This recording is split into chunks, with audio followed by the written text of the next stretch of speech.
Okay, so today I'm going to go over the requirements for the lab report. What I have done is posted on my website, so the one that's linked to the Amity High School webpage, and then click on Willamette Promise Chemistry, and it will pull up this page. There's a link to also the stoichiometry videos that I posted. I sent that out on Remind for stoichiometry, but also here it is.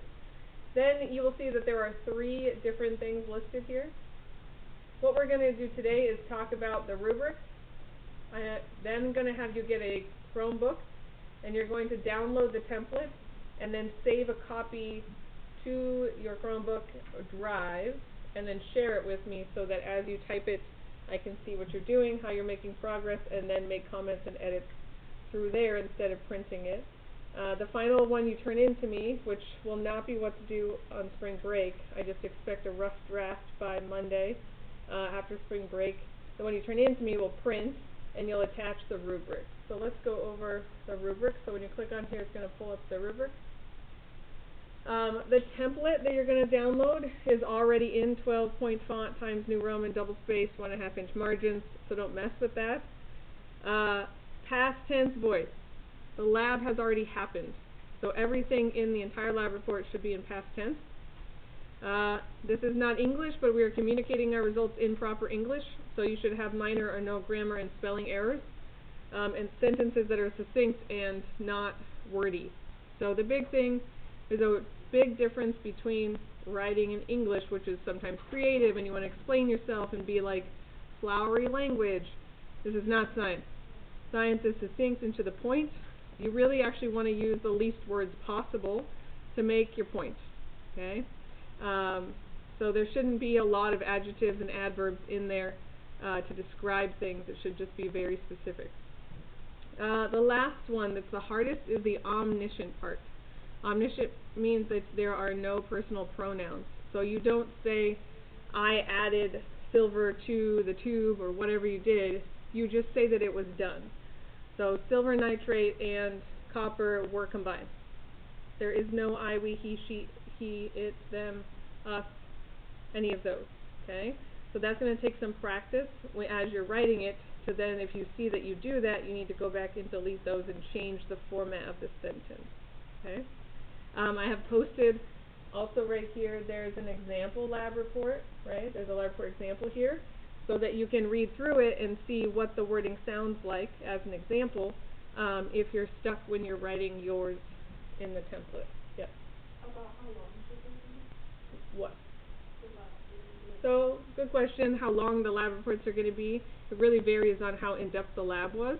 This one's going to end up probably being 2 pages because there wasn't a lot to talk about. There wasn't a lot of variables or unknown factors. So really probably about 2 to 3 pages, double spaced. And a lot of it is taking up space because each section is spaced out as well. Okay? Okay, there is actually no title page on this one. As you'll see on the template, it just kind of has like a title, and you'll fill in the title with your name and date, etc. The introduction is a statement of what the experiment was designed to solve or investigate. So in our silver nitrate lab, for example, you would say the purpose of the experiment was to determine how much silver was produced during the single replacement reaction of silver nitrate and copper. Okay? Then you would say your hypothesis or your expected outcome. This is where you use your background of stoichiometry. So your hypothesis or expected outcome would be you predicting how much should have been made. So all those calculations of your theoretical yield should be in your introduction. Okay? If necessary, and sometimes you would want background about the phenomenon investigated. So in here you would put stuff about how you know that this is going to be a single replacement reaction, and you are able to predict what the products are. Okay? The experimental procedure, which I'll show you, materials are just a list in a paragraph format. I'll show that to you. And then the procedure, also in a paragraph format, not in bullets or 1, 2, 3, 4s. It's in a paragraph of what happened. Okay? And this is not what should have happened. This is exactly what happened, even including mistakes. Okay? So everything that actually happened is what's in your procedure. Then you'll have the data table. You have a data table, so every time you took a measurement or an observation, you should have a data table, what it is, the units, and then you'll have your observations, which there was 3 days worth of observations. So you would say like observations day 1, blah, blah, blah. Observation day 2, there's more silver, the liquid turned blue, and then observations on day 3.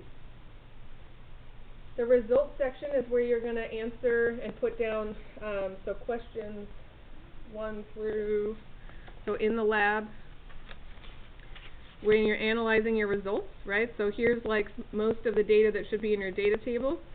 Here's the balanced equation, for example, that should be in your introduction, and then your calculation of your theoretical yield should be in your introduction. But in your results are going to be all of these other things that you calculate.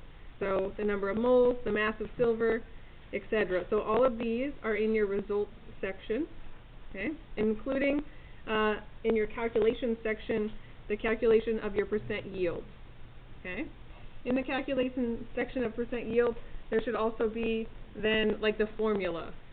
So don't just describe it in words, you're going to actually type in the formula. If you're having a lot of problems with typing, like send me a comment or a note, right, like in the document that I'll get in my email, that you're not quite sure like how to do that part. Okay.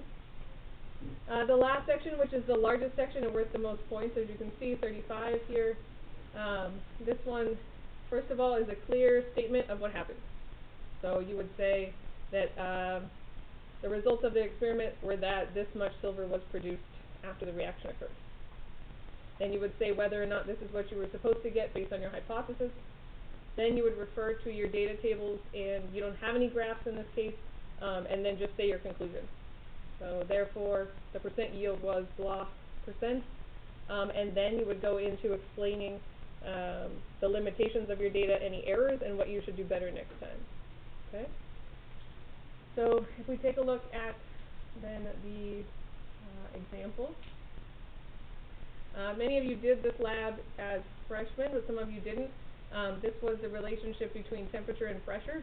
So we had a test tube and we heated it up and then capped it, right, as we were heating it, and the pressure went up. And so this is verbiage that I'm looking for. Okay, it's obviously not going to be the same because it's a different lab, but you can see that there's a paragraph for introduction. The materials are listed in a paragraph format as well as the procedure. You have a data table, observations, if necessary, a graph, and in the next lab report we won't do a graph either.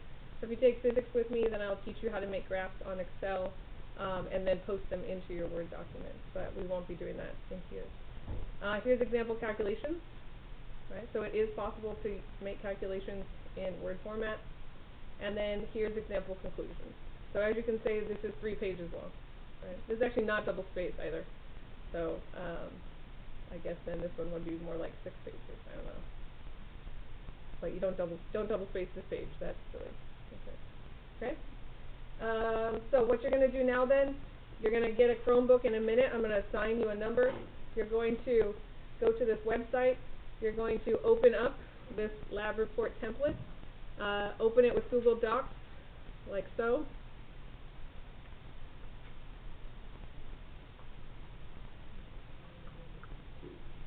There it goes. And then you want to save a copy. Okay, so make a copy, change it to be your last name and what this actually is. So like Rogers silver nitrate lab report. Okay, and then share it. So you're going to say okay, and then you're going to share it with me. I'll write my email up on the board. If you start typing Carolyn, it should pop up my address at amity.k12. Okay? Okay, I'm going to stop recording.